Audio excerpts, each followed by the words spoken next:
মোৰ এখন কিতাপ 2008ত ওলাইছিলে বিয়াৰ পিছতে। তাৰপাছত এতিয়া আকৌ 22 চনত মানে আকৌ মই এখন কিতাপেই প্ৰকাশ পাইছোঁ গুৱাহাটী গ্ৰন্থমেলাত। নতুন কবিতা অলপ সন্নিৱিষ্ট কৰিছোঁ। মই মিউজিক আৰু মেণ্টেল হেল্থটো কেনেকৈ মানে এছ'চিয়েট হৈ আছে, মিউজিকে কেনেকৈ মেণ্টেল হেল্থটো আমাৰ ট্ৰিটমেণ্ট দিব পাৰি বা ডেভেলপ কৰিব পাৰি, সেইটো কাৰণে কৰি আছোঁ। এটি ৰাতি তুমি সজা তৰাৰ চাকি। মানে সকলো মহিলা হওক বা পুৰুষ সকলোকে কওঁ যে বয়সৰ কোনো কথা নাই শিকিবলৈ, কিন্তু অকণমান যদি নিজৰ কাৰণে সময় উলিয়াই যি ভাল পাইছিলে কৰিবলৈ সেইটো কৰিবলৈ লয়, কিবা এটা ইনষ্ট্ৰুমেণ্ট শিকে বা অকণমান গান গাবলৈ চেষ্টা কৰে, প্ৰিয় দৰ্শক নমস্কাৰ। আমাৰ পডকাষ্ট মতামত চেনেলৰ আৰু এটা খণ্ডলৈ মই অঞ্জুমাই আপোনালোক সকলোকে স্বাগতম জনাইছোঁ। আজি আমাৰ খণ্ডলৈ আমি এগৰাকী শিল্পীক নিমন্ত্ৰণ কৰি আনিছোঁ। শিল্পীগৰাকী গান গায়, লোকগীত, বৰগীত, কবিতা আবৃত্তি কৰে।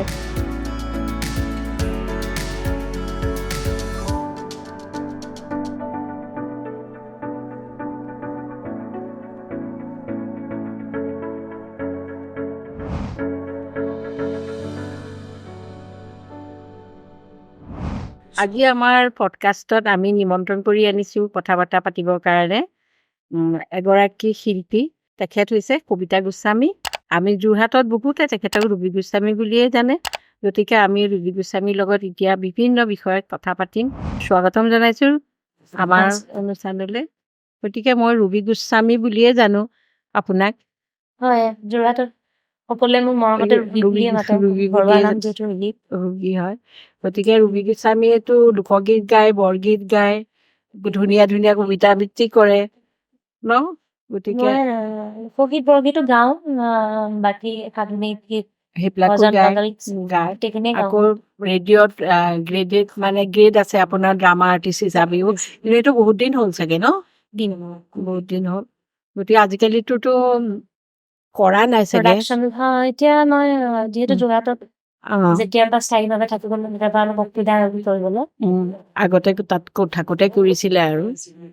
আচ্ছা, ৰুবি গোস্বামী মইতো তুমি বুলি মাতো, গতিকে মই এতিয়া তুমি বুলিয়ে ক'ম। গতিকে তুমি এতিয়া প্ৰথমতে নিজৰ ব্যক্তিগত জীৱনৰ কথা কিছুমান কোৱাচোন, যিহেতু মই জানো তোমাৰ দেউতা নাট্য সন্মিলনৰ এনেকে সম্পাদক আছিলে, প্ৰতিষ্ঠাপক সম্পাদক আছিলে, মাও গান, সেই বিষয়ে অলপ কোৱাচোন বাৰু। মোৰ মা দেউতা দুজন সাংস্কৃতিক দিশতে আছিলে। দেউতা অসম নাট্য সন্মিলনৰ প্ৰতিষ্ঠাপক সম্পাদক আছিলে, তেতিয়া বিষ্ণু প্ৰসাদ ৰাভা আছিলে তেখেতৰ নামটো কৈ দিয়ক দৰ্শকে জানিব। শ্ৰীযুত অনিল শৰ্মা নাট্যশ্ৰী উপাধি দিছিলে। আৰু মঞ্চৰূপাৰ ডিব্ৰুগড় যিটো অনুষ্ঠান আছে, মঞ্চৰূপা গণনাট্য সংঘ এইবিলাকৰ লগত জড়িত আছিলে। আৰু মঞ্চতে বিষ্ণু প্ৰসাদ ৰাভাদেৱৰ সভাপতিত্বত অসম নাট্য সন্মিলনৰ প্ৰতিষ্ঠা হৈছিলে। তেতিয়া দেউতা সম্পাদক আছিলে। গোটেই জীৱনটো তেখেতে নাটকৰ কাৰণে দিলে আৰু সমাজত সুস্থ নাটক কেনেকে হ'ব পাৰে, গাঁৱে ভূঞে মানে বহুত দৰঙে ঘূৰি কাম কৰিছিল। আৰু তেতিয়া মানে নিজৰ গ্লেমাৰৰ কাৰণে কাম কৰা মানুহ নাছিল। মাও 1958তে প্ৰথম চিনেমা কৰিছে মায়ে, লাচিত বৰফুকন। দেউতা মা দুজনে কৰিছে আৰু অল ইণ্ডিয়া ৰেডিঅ'ৰ ড্ৰামা আৰ্টিষ্ট আছিলে। দেউতাইও কৰিছে। দেউতাই কৰিছে, দেউতা বৃষ্টি, ৰতনলাল, কুন্মা, তাৰপিছতে কুকুৰ নিচিয়া মানুহ, কেইবাখনো চিনেমা চিৰিয়েল এইবিলাকত আছিলে। আৰু অল ইণ্ডিয়া ৰেডিঅ'ৰ আপুনি জানিব চাগে বহুত ড্ৰামা 2005ত পাইছে মোৰ দেউতাই। আৰু নামটোতো মানে শুনিছো, কিন্তু মানে ইমানখিনি চিনেমাটো কৰিছে এইখিনি জনা নাছিলো। আজি তোমাৰ পৰাই গম পাইছো। ৰেডিঅ'টো মানে হিচাপ দিব নোৱাৰো মই। অনিল শৰ্মা নামটো মই শুনিছো, নিশ্চয় ৰেডিঅ'ৰ নাটকত মই শুনিছো। ঢুকুৱাৰ এসপ্তাহৰ আগতো মানে হিৰ' ৰোলটোৱে কৰিছিলে। 75 বছৰ বয়সত ঢুকাইছিলে দেউতা। কাল সন্ধ্যা নাটকখন কৰিছো। নীলকমলৰ নামটো কিন্তু চিনাকি হয় শুনিছো, হয় হয় কিন্তু ইমান যে চিনেমা কৰিছে বা প্ৰতিষ্ঠাপক তেওঁ নাট্য হয়, সন্মিলন হয়। আছিলে এইখিনি নাজানো। সেই সময়ৰ মানুহখিনিয়েতো অ মানে প্ৰচাৰ বিমুখ আছিলে ন প্ৰচাৰ মানুহখিনি। বিমুখ আছিলে। তেখেতসকলে কেৱল কাম কৰি গৈছিলে। মায়ে মায়ে এতিয়া কৰি আছে, মায়ে লিখা মেলা কৰে। তেখেতৰ মাৰ নামটো কৈ দিয়া। মাৰ ৰেণু শৰ্মা। ৰেণু শৰ্মা। এতিয়া মায়ে গানো গায়, আমাক তেখেতে গোৱা গান যে আমাৰ এতিয়া মা ক'ত থাকে? মা ডিব্ৰুগড়ত থাকে। ডিব্ৰুগড়ত থাকে। আচ্ছা। এতিয়া কৰি আছে, এতিয়া চিনেমা লগতে কৰিছে। তাৰপিছতে নাটক, ৰেডিঅ'ৰ নাটক এতিয়া কৰি থাকে। চিনেমাও কৰিছে নেকি মায়ে? মানে এতিয়া কথা অলপ কৈছো। দিনৰ আগতে স্বামী ৰাজীৱ গোস্বামী তেখেতৰ লগতে কৰিছে। মাজুলীত যিখন শ্বুটিং হৈছে শংকৰদেৱৰ ৰিপৰ্ট সত্ৰৰ বুজিছো। তোমাৰতো চব মানে এক্টিং কৰা, নাটক কৰা, তোমাৰ স্বামীও এতিয়া তোমাৰ হাজবেণ্ডো হৈ গ'ল, অভিনেতাৰ লগতে তোমাৰ বিয়া হ'ল ৰাজীৱ গোস্বামী। অলপতে দৰ্শকসকলে নিশ্চয় শুনা পাইছে ৰাজীৱ গোস্বামীৰ লগত এটা পডকাষ্ট আমি অলৰেডি কৰিছো। গতিকে চবেই মানে আমাৰ পৰিয়ালৰ সকলোৱে, মোৰ ডাঙৰ দাদা উৎপল শৰ্মা, তেখেতৰ নাম উৎপল শৰ্মাটোতো আমাৰ লগত আছিলে, লগত শ্বিলঙত আমি একেলগে জইন কৰিছো চাকৰি। তেওঁ কম্পজাৰ হিচাপে জইন কৰিছিলে। সি খুব কোৱালিটি থকা, বহুতো ভাল ভাল গীতৰ এতিয়াতো বোম্বেততো মিউজিক এৰেঞ্জ কৰে, মিউজিক এৰেঞ্জাৰ বা কিছুমান কৰি আছে, সুৰ দিয়ে। প্ৰথমতেতো আগতে উৎপল শৰ্মা তাত থাকোতে উৎপল শৰ্মাৰ ওচৰলৈকে যায় জুবিন গাৰ্গ। উৎপল শৰ্মাৰ ওচৰতে যায়।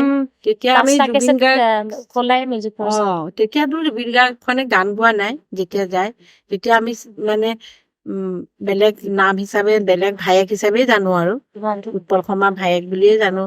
তেনেকে কৈয়ে জানিছিলো।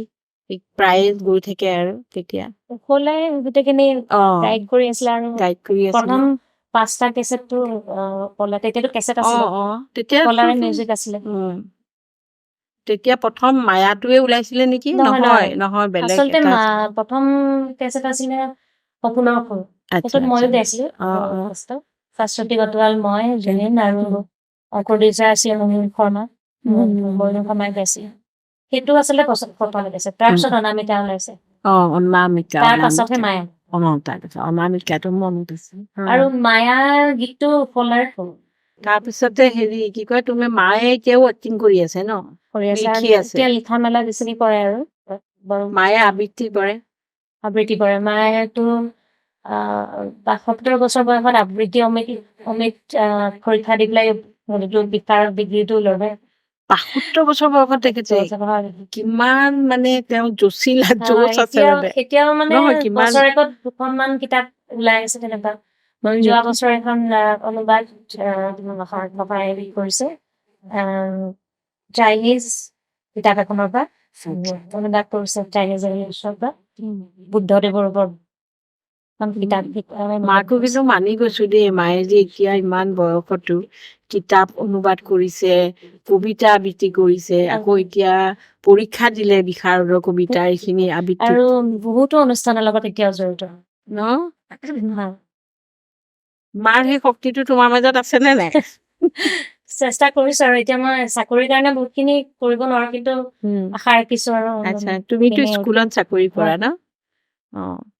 সেইটো স্কুলত সময়টো দিব লাগে নহয়, সেইকাৰণে তুমি এতিয়া কৰি আছো মই। চাকৰিটোৰ কাৰণে কিছুমান কাম কৰিবলৈ সুবিধা হয়। যেনেকে মোৰ চাকৰি যোগদান কৰাৰ আগতে মোৰ এটা NGO আছিলে, আমাৰ সামাজিক কাম কৰো। এতিয়া NGOটো নাই? NGOটো অকমান স্থবিৰ হৈ আছে আৰু স্নেহা তীৰ্থ বুলি আছিলে। বহুত সক্ৰিয় আছিলো, তো চাকৰিত থাকিলে অলপ অসুবিধা হয়। এতিয়া সেইটো NGO আছে নাই? NGOটো অলপ এতিয়া নিষ্ক্ৰিয় হৈ আছে, কিন্তু আকৌ মই আৰম্ভ কৰিম। চাকৰি পোৱাৰ পিছত যেতিয়া ছোৱালী মাৰ নিচিনা মানে 60 বছৰ বয়সৰ পিছত আৰু সেইটো কৰিব পাৰিবা। আচলতে ছোৱালী দুজনীৰ লগত মই বেছি ব্যস্ত হৈ থাকিব লাগে আছিলে, যিহেতু এওঁ সদায় বেছিভাগ সময় বাহিৰতে থাকে অভিনয় লৈ পেলাই। সেইকাৰণে মই অলপ মানে স্থবিৰ হৈ গৈছিল। এতিয়া ছোৱালীজনী ডাঙৰ হৈছে, সিহঁতে নিজৰ কাম নিজে চব কৰিব পাৰে এতিয়া, গতিকে তোমাৰ দিগদাৰ নাই আৰু। তুমি এতিয়া কৰিবা আৰু NGOৰ লগতো লাগিব পাৰিবা, হয় নহয়? এতিয়াও মানে গান চান আকৌ আগৰ দৰে গান আৰম্ভ কৰিব পাৰিছো।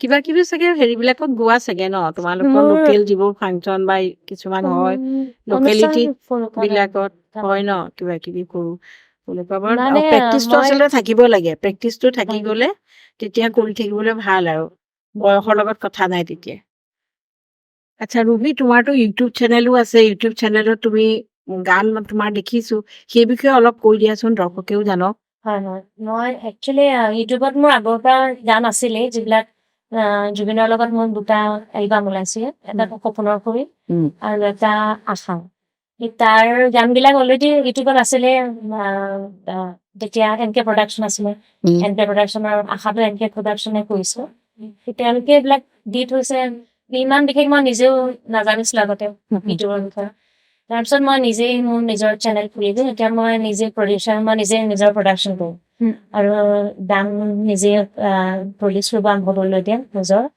আৰু মই নিজে এক্টিং কৰো নিজৰ গানত তেনেকে মই আধুনিক গীত কৰিছো ঝুমুৰ কৰিছো তাৰপাছতে ৰবীন্দ্ৰ সংগীত মই খুব ভাল পাওঁ ৰবীন্দ্ৰ সংগীতৰ কৰিছো ইউটিউব চেনেল আছে সবিতা শৰ্মা গোস্বামী অডিয়েন্সক কৈছো চবেই চাব চেনেলটো তাতে গোটেইখিনি পাব হিন্দী গান কৰি আছো এতিয়া মোৰ এটা কলকাতাত এটা গান কৰি আছে এজন মিউজিক ডাইৰেক্টৰ হানিন্দ্ৰ চেটাৰ্জী বুলি সেইটো হিন্দী হ'ব তাৰপাছতে মাৰাঠী ফিল্ম এখনৰ কাৰণে মই গান চিলেক্ট হৈ আছে হয় নেকি বৰ ভাল কথা দেখোন প্ৰডাকশ্যন মানে হ'ব আৰু তাৰপাছতে আৰু ৰবীন্দ্ৰ সংগীত মানে ট্ৰেকত এতিয়া আছে এতিয়া পূজাৰ কাৰণে এটা গীত কৰি আছো দুৰ্গা মাৰ ওপৰত হয়তো মোৰ বাইদেৱে কম্প'জ কৰিছে আৰু মোৰ মায়ে লিখিছে মায়েতো গান লিখে তুমি জানেই জুবিনৰ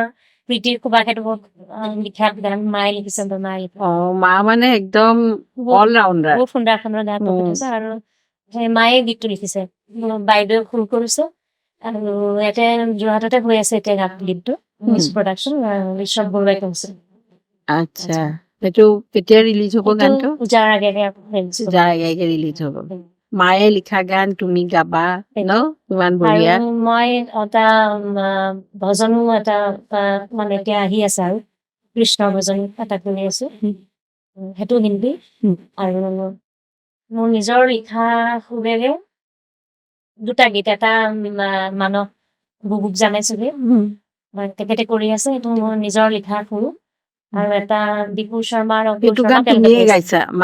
মই গান তুমি যথেষ্টখিনি কাম কৰি আছা কিন্তু ন দৰ্শকে গম নাপায় এতিয়া তোমাৰ পৰা শুনি গম পাব মই একচুৱেলি আগতেও লিখিছো জুবিনৰ ইয়াদ হয় গীতটো মই লিখা তেনেকে নাছৰিন হালিম তেখেতৰ কাৰণে মই গীত লিখিছো তুমি মানে গায়িকাৰ লগতে লিৰিচিষ্টো হয় তাৰমানে আৰু কবিতা কৃষ্ণমূৰ্তিৰ বাবেও মই এটা গীত লিখিছো পথে পথে জোনাকে ন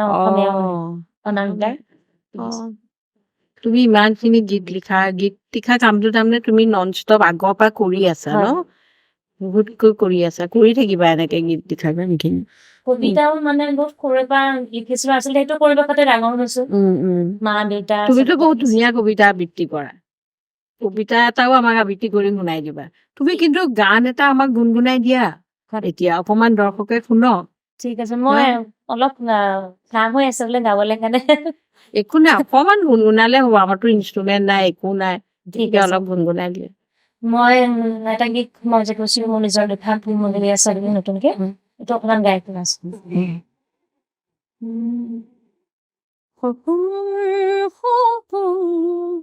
এটি ৰাতি তুমি সজা তৰাৰ চাকি জ্বলিব দিয়া জিয়াদ জুৰি জ্বলিব দিয়া জিয়াদ জুৰি আমাৰ প্ৰেম এটি সাক্ষী সপোন এটি ৰাতি তুমি সজা তৰাৰ সাক্ষী বঢ়িয়া ইমান ধুনীয়াকৈ গাইছা, লিখাটো তোমাৰ ন হয়, ইমান ধুনীয়া লিখিছা তুমি হয়। তুমি খুব ভাল লিখা কিন্তু Thank you.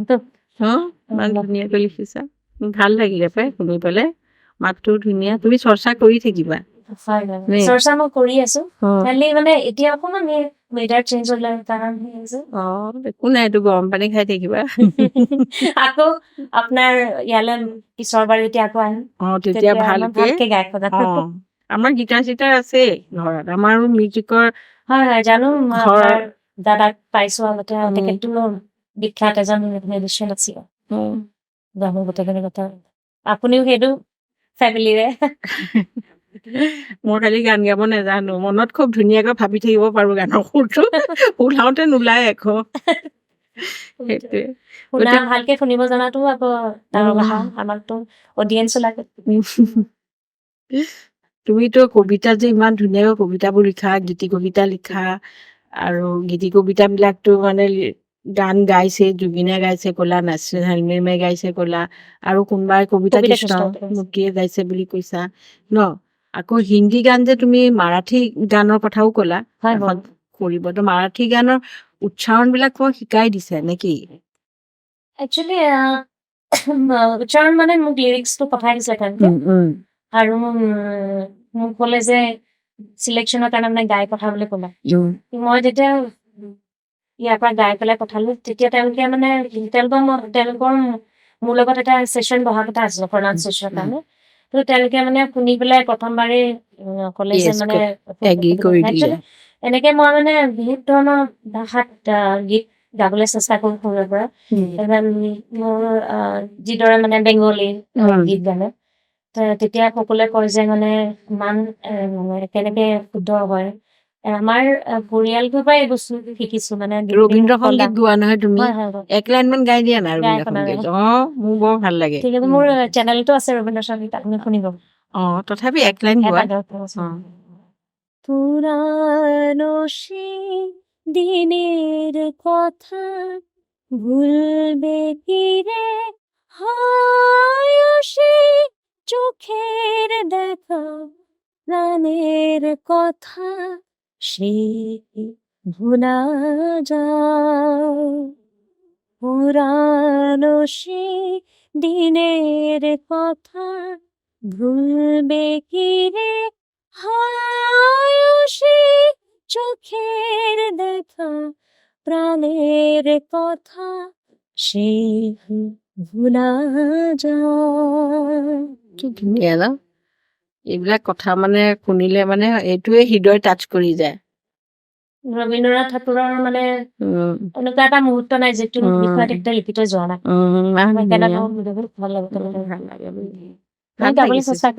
ভাল লাগিছে তুমি ইমান ধুনীয়াকৈ গান গাইছা ৰবীন্দ্ৰ সংগীতবোৰ গোৱা নে ফাংচন হলে যোৱাবাৰ ৰবীন্দ্ৰ জয়ন্তীটো মই আমাৰ যোৰহাটতে অৰ্গেনাইজ কৰিছিলে বেংগলী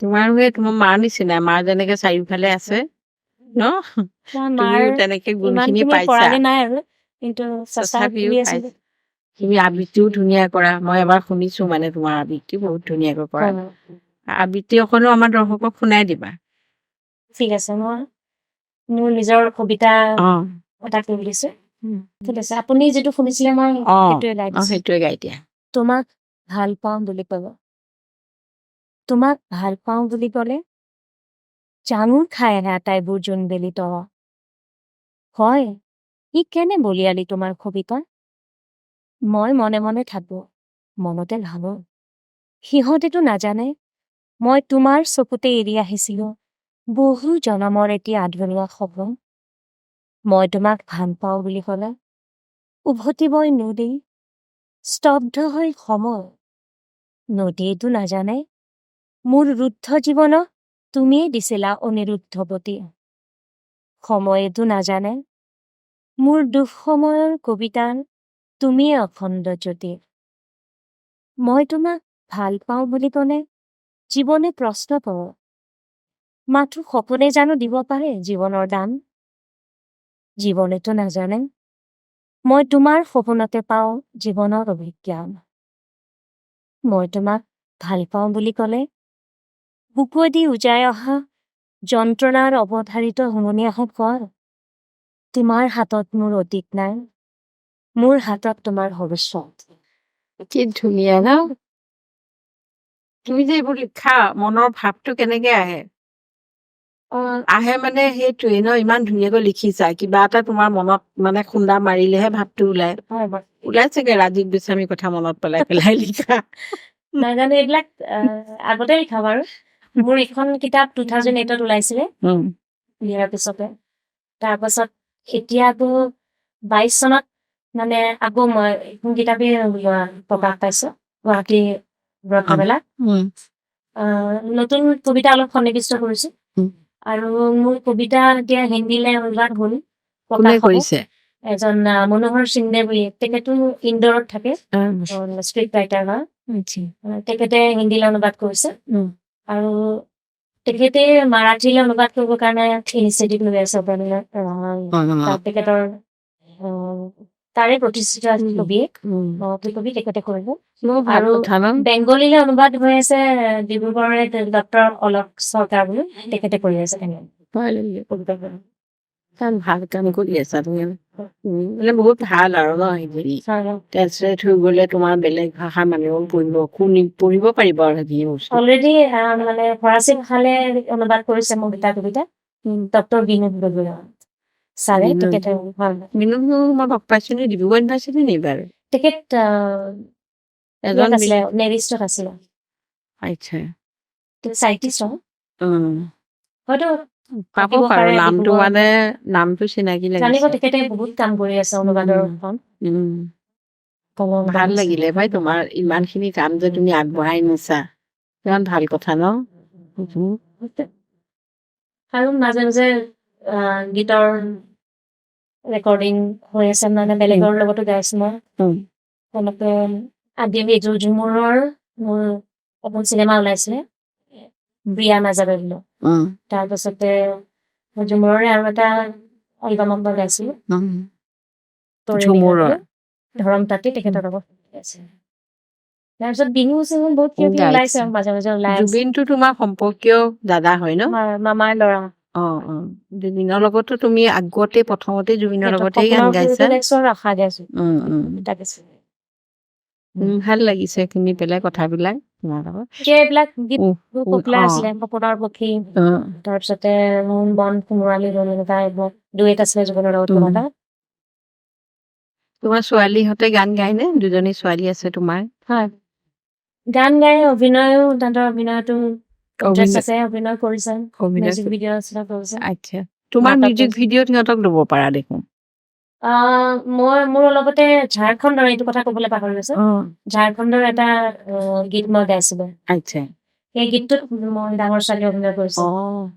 তোমাৰ মাৰ গুণবোৰ তোমাৰ তাত আছে, তোমাৰ গুণবিলাক ছোৱালী দুজনী গাতো আহি গৈছে অলপ অলপ। হয় নহয়? হয় হয়, তাহাঁতিও খুব সামাজিক সচেতনতা আছে। তাৰপাছত এই দৃষ্টিভংগী এটা আছে নিজৰ, ৰাজনৈতিক সামাজিক নিজৰ এটা মতামত আছে। আপোনাৰ মতামত চেনেলৰ মানে নিজৰ এটা দৃষ্টিভংগী থকাটো আছে আৰু সিহঁতেও আশা কৰিব ভাল কাম কৰিব। ভালেই কৰিব, সিহঁতেও গান গাব, অভিনয় কৰিব নিজৰ। তুমি এইটো বৰ ভাল কথা কৈছা, কিন্তু প্ৰত্যেকৰে যে এটা নিজৰ দৃষ্টিভংগী, নিজৰ মতামত থাকিব লাগে, সেইটো থাকিব লাগে। আজিকালি কিন্তু নতুন ল'ৰা ছোৱালী বহুতৰ এইটো নাই, উঠি ভাঙি যোৱাৰ মানে হেৰি এটা আছে। যান্ত্ৰিকতা বেছি হৈ গৈছে, আৰু মই যিহেতু শিক্ষয়িত্ৰী, মই মানে সকলো পিতৃ মাতৃক অভিভাৱক ক'ব বিচাৰো যে মানে let them lead। তেওঁলোকৰ মতে জীয়াই থাকিব দিব লাগে, তেওঁলোকৰ সপোনবিলাকক মানে কেতিয়াও ইমান প্ৰেছাৰ দিব নালাগে। মই সিহঁত দুটা ল'ৰা ছোৱালী দুটা ইম্পজ কেতিয়াও কৰা নাই যে তহঁতে এইটোৱে পঢ়িব লাগিব, এইটো নাই কৰা। কিন্তু মই তেনেধৰণৰ নিজৰ মতে জীয়াই থাকিব দিছো, নিজৰ মতে চুজ কৰিব দিছো চব। মানে এতিয়া আমি যিহেতু ল'ৰা ছোৱালীৰ লগত জড়িত হৈ আছো, ছাত্ৰ ছাত্ৰীৰ লগত, এনেকুৱা বহুত ধৰণৰ সময়ত এনেকুৱা আজিকালি ল'ৰা ছোৱালীৰ মানসিক সমস্যা দেখি আহিছো। আমি মানে তেওঁলোকৰ কথা বতৰা পাতি তেওঁলোকক সহায় কৰিব লগা হৈছে। দেখিছো যে মানে বহুত বেছি তেওঁলোকে এতিয়া মানে প্ৰেছাৰ ল'ব লগা বহুত হৈছে প্ৰেছাৰ আৰু মাক দেউতাকে বহুত প্ৰেছাৰাইজ কৰে বহুত ল'ৰা ছোৱালীবোৰ কিন্তু তেওঁলোকেতো অ ভাবিব লাগিব যে তেওঁলোকে প্ৰথমতে উশাহ ল'ব লাগিব অ সপোন দেখিব অ লাগিব জীয়াই থাকিব লাগিব সেইটোৱে সেই বস্তুটো আৰু মানে ল'ৰা পাহৰি যোৱা যায় ছোৱালীবোৰে সপোন দেখিবলৈ মাক দেউতাকে কিন্তু এৰি দিব লাগে আচলতে সেইটো। মইতো মোৰ ল'ৰা ছোৱালী এৰি দিছো দেই ধৰা নাই হয় হয় সপোন সিহঁতে যি চাই যি কৰে নিজে কৰক বুলি মানে সপোন চাব লাগিব নহলেতো ল'ৰা ছোৱালীবোৰ এতিয়া IIT পঢ়িব যায় ইমান আত্মহত্যা কৰে দেখিছা নাই হয় চুইচাইড হয় কৰে সিহঁতৰ হেঁচা পায় সিহঁতে ঘৰৰ পৰা হেঁচা পায় বিশেষকৈ মাক দেউতাকৰ পৰা হেঁচা পায় ছচাইটি মাক দেউতাক আকৌ ছচাইটিৰ কথা ভাবি পেলাই ল'ৰা ছোৱালীৰ ওপৰত হেঁচা দিয়ে ষ্টেটাছৰ কথা আছে আৰু সেইবিলাক কথা মানে এতিয়া মানে এৰিব লাগে মই যিখিনি ছাত্ৰ ছাত্ৰীৰ সৈতে মতামত বিনিময় কৰিবলৈ সুবিধা পাওঁ মই সদায় তেওঁলোকক এটা প্ৰশ্ন সুধো যে তোমালোকে কি হ'ব বিচৰা ডাঙৰ হওক মই এটা কথা কওঁ যে ডক্টৰ ইঞ্জিনিয়াৰ আৰু পাইলট আৰু UPSC এই কেইটা বিষয় বাদ দি পেলাই কিবা সপোন আছে নেকি মোক কোৱা ডক্টৰ ইঞ্জিনিয়াৰটো মেইন পাইলট বুলি আজিকালি মই কৈছো বিশেষকৈ এইকেইটা নকয় নকৈ পেলাই মোক কিবা এটা মানে ছেকেণ্ড অপশ্যন এটা দিয়াচোন কি আছে সপোন তোমালোকৰ তেতিয়া মানে বহুত দেৰি মনে মনে থাকে তাৰপিছত কিছুমানে কয় মই তেওঁলোকক মনত পেলাই দিব লগা হয় যে মই জানো যে এইটো এজন ছাত্ৰ খেলত বহুত ভাল মানে কিন্তু নিজে পাহৰি থাকে মই ডক্টৰ হ'ম কিবা হ'ম তাৰপিছত মই সেইদিনা অলপতে এনেকুৱা এটা হৈছে ইনচিডেণ্ট মই ছাত্ৰীগৰাকী মানে খুব ভাল স্পৰ্টছমেন সেইটো বহুত ভাল পাওঁ খেলিছে নেশ্যনেল খেলিব গৈছে তেওঁ মানে কৈছে যে ডক্টৰ হ'ম তাৰপিছত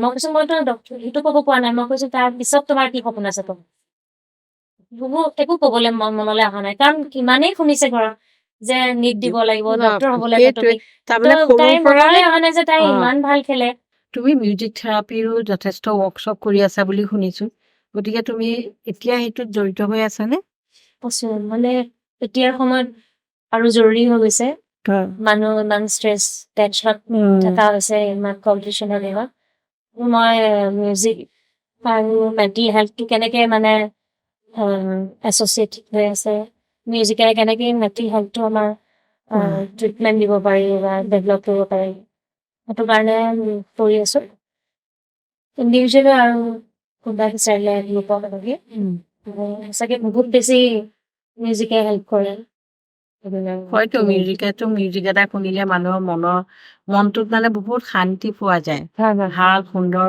সংগীতে মানুহৰ মনত বহুত শান্তি দিয়ে কিন্তু সেই শান্তিটো পাবৰ কাৰণে আমাৰ হাতত সময় নাথাকে কাৰণে মেণ্টেল হেল্থটো ডাউন হৈ যায় কিন্তু সেইটো যদি তুমি নিজৰ কাৰণে অকমান সময় উলিয়াই যদি তোমাক কোনোবাই মাতে বা কিবা এটা জড়িত হোৱা থেৰাপি হিচাপে দিয়া গম পালে মানুহে মাতিব তেনেকে সময়টো উলিয়াব ন মানে মই মোৰ প্ৰথম গুৰু আছিলে সংগীতৰ মানে ক্লাছিকেলৰ কৈছো মালাদীৰ মই দেখিছো তেখেতক মানে বিয়াৰ পাছত তেখেতৰ 5টা ল'ৰা ছোৱালী আছিলে তাৰ পাছত তেখেতে তবলা শিকিছে মিউজিকৰ ক্লাছিকেলৰ বিশাৰত ডিগ্ৰী লৈছে তবলা আৰু ভকেল দুইটাতে তাৰ পাছত তেখেতে সময় উলিয়াই আমাক শিকাইছিলে সেই মানে তেতিয়াৰ পৰাই সেই কথাটো মই ভাবো যে মই মোৰ সহকৰ্মীসকলক মানে সকলো মহিলা হওক বা পুৰুষ সকলোৱে কওঁ যে বয়সৰ কোনো কথা নাই শিকিবলে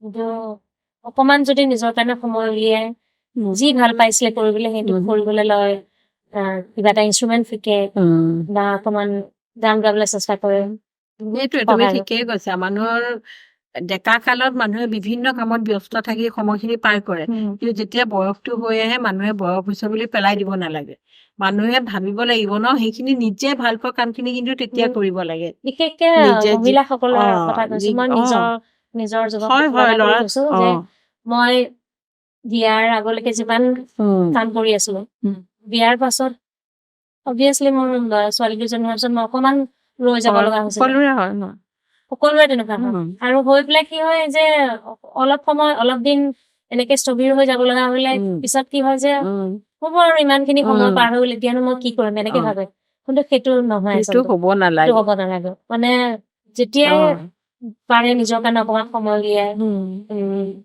মানে যি ভাল পাইছিলে যি সপোন আছিলে সেইবিলাক পুৰা কৰিলে বয়সৰ লগত কথা নাই মানে নিজে ভাল পোৱা তোত মানে তেতিয়া নিজকে আত্মনিয়োগ কৰিব পাৰে আৰু সেইটো সময় ন মই শিকিব নিজৰে লাগে মানে উদাহৰণ এটা দিওঁ মই ইহঁত দুজনী মোৰ ছোৱালী দুজনীৰ মাজত গেপ বহুত কম আছিলে তো 4 বছৰমান মই মানে একেবাৰে গান গোৱাই নাই বুলি ক'লে বেয়া নাই তাৰপিছত প্ৰথম মই গাবলৈ গৈছিলো অসম মহোৎসৱ হয় যে ইয়াতে ত্ৰিদীপ বৰ্মন তেওঁৰ দোকানে তেখেতৰ ভৰ্তি ৰঞ্জিতাই মোক মানে ফোন কৰিল যে বহুতো বিয়াৰ আগতে মোক পাইছ আৰু মোৰ গান শুনিছে কেছেট এইবিলাক শুনিছে মানে ফোন কৰিলি যে তুমি যোৰহাটত আছা নেকি কৈছো আছো যে আহিবাচোন আজি অনুষ্ঠান এটা আছে পূৰ্ণবিৰাম বৰুৱা দেৱ তেখেতে জোনাকী মেলি কৰিছিলে মানে যোৰহাটৰ গোটেই সংগীত শিল্পী মুখত আছে আৰু মোক ক'লে যে তুমি আহিবাচোন বৌ আজি গধূলি মোক তেওঁলোকেতো প্ৰেক্টিচ কৰিছে চাগে কিন্তু মইতো নাজানো কেনেকুৱা ধৰণৰ হ'ব অনুষ্ঠান কৈছে একো নহয় তুমি আহিবা মই আহি পালো তেখেতে পূৰ্ণবিৰাম বৰুৱাদেৱক মই প্ৰথম লগ পাইছিলো মইতো বহুত মানে কি ক'ম মানে এতিয়াও মানে ছবিটো মনত আছে তেখেতে কেনেকুৱা মৰমীয়া এজন মানুহ তাৰপিছত তেখেতক চিনাকি কৰিলে যে এয়া উৎপল শৰ্মাৰ নামটো ইমান গান গাই হ'ব আমি এইকেইটা গান গাম কোৰাছ আৰু তুমি নিজে অকলে কি গাবা ভাবি লোৱা আনিলো তাৰপিছত মই সকলো শেষত গৈছিলো অল্পৰজনে এজনকে বহুতজন মাতিছে তাৰপিছত মই ভাবিছো মই গাম বুলি ভাবা গীতটো কোনোবাই গাই দিলে আৰু মইতো এতিয়া গাব নোৱাৰিম কাৰণ কি মই প্ৰস্তুত হৈ অহা ন শেষত মই ফুফত উঠিছো আৰু পূৰ্ণবিৰাম বৰুৱাদেৱে হমনেম বজাইছে মোৰ তাৰপিছত মোক কৈছে যে কোনটো গীত গাবা সুধিলে আৰু কোনটো স্কেলত গাম তাৰপিছত মই যেতিয়া ক'লো যে মই এইটো স্কেলত গান কৈছে পাৰিবা জানো এইটো গান নিদো হাই মই ক'লো মই এতিয়া পাৰিম নাই নাজানো কিন্তু মই সৰুতে কিন্তু এইটো স্কেলতে গাইছিলো তাই ক'লে হয় নেকি গোৱা তেনেহ'লে তাৰপিছত মই যেতিয়া গালো তেওঁ মানে খুব ভাল পাইছে আৰু ভগৱানৰ আশীৰ্বাদ মানে তেতিয়াও তেওঁ মোক সুধিছে যে মই যিটো শেষৰ আৰ্টিষ্ট আছিলো তেখেতে সেইখিনিতে মাইকৰ ওচৰতে ৰৈ আছে কৈছে তুমি কি কাৰ পৰা শিকিলা গীতটো সৰুতে মাৰ পৰা শিকা কৈছে যে তুমি সদায় ৰিয়াজ কৰা ন এনেকৈ সুধিছে মই তেতিয়া তেখেতলৈ মুখলৈ চাই কৈছো আপুনি বিশ্বাস কৰিব নে নাজানো আজি 4 বছৰ কিন্তু মই গুণগুণাই গীত গোৱা নাই কৈছে কিয় তেনেকুৱা কৰিছা মাজনী আজিৰ পৰা কিন্তু তুমি মোক কথা দিব লাগিব আজিৰ পৰা তুমি সদায় গাবা কাৰণ ইমান ধুনীয়া গাইছে এনেকে কৈছে আৰু নিজৰ কথা মই ক'বলৈ বেয়াও লাগিছে কিন্তু তেখেতৰ ভাষাটো কৈছো তেনেকৈ ইমান ধুনীয়া গাইছা তুমি ইমান যদি 4 বছৰ তুমি গুণগুণোৱা নাই সেই সময়ত মোৰ এনেকুৱা হৈছিলে যে মই চাগে গাব নোৱাৰিম গীত এনেকুৱা এটা সময় আহে সকলোৰে জীৱনত যে তুমি মোক কথা দিব লাগিব তুমিতো হিন্দী গানো গাইছা আৰু ভজনো তুমি সুন্দৰকৈ গোৱা গতিকে আমাক এটা ভজনে শুনাই দিয়া দৰ্শকক ঠিক আছে মোৰ প্ৰিয় ভজন এটা আছে গাবলৈ চেষ্টা কৰিম তোৰে চৰণ কমল परवारी जाऊं तुरे चरण कमल परवारी हे गोपाल गोविंद मुरारी शरणागत हूँ द्वार तिहारी जाऊं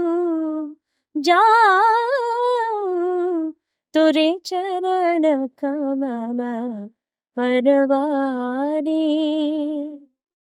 इतना घना बना अंधियारा भूलता मैं सारा पासा तू ही मेरा एक आधार आ आ आ गरे ग दप दप गरे ग प गरे रे ग गरे स द प गरे ग प द स रे स स द प द द प ग प प गरे ग रे सा सा रे गरे ग प ग रे सा तू ही मेरा एक आधार शरणागत हूँ द्वार तिहारी जाऊं जाऊं তোরে চরণ কমলা পৰৱা বঢ়িয়া, ইমান ধুনীয়াকে গাইছা, বহুত ভাল লাগিছে, বহুত ধুনীয়া হৈছে, বহুত ধুনীয়া, ভাল লাগিছে। কিন্তু এনেকে শুনি থাকিবলৈ মন যায়, কিন্তু এতিয়া আমাৰ সময়টো আকৌ হয় হৈ গৈছে ন, বিহুত সময়ো আমি ল'ব নোৱাৰো। গতিকে আমি আকৌ কথা পাতিম, আকৌ গান শুনিম, দৰ্শকে শুনিব। আজিলৈ তেতিয়াহ'লে আমি দৰ্শকৰ পৰা বিদায় লওঁ ন। গতিকে প্ৰিয় দৰ্শক, আমি অনুষ্ঠান এতিয়া সামৰিব লৈছো। আপোনালোকে আমাক লাইক, শ্বেয়াৰ, কমেণ্ট কৰিব। কেনেকুৱা পালে অনুষ্ঠানটো সেই বিষয়ে জনাব, গান শুনিও কেনেকুৱা পালে জনাব। গতিকে ইউটিউব চেনেল এটা আছে তেখেতৰ, সেইটোও আপোনালোকে শুনিব, চাব। ছাবস্ক্ৰাইব কৰিম।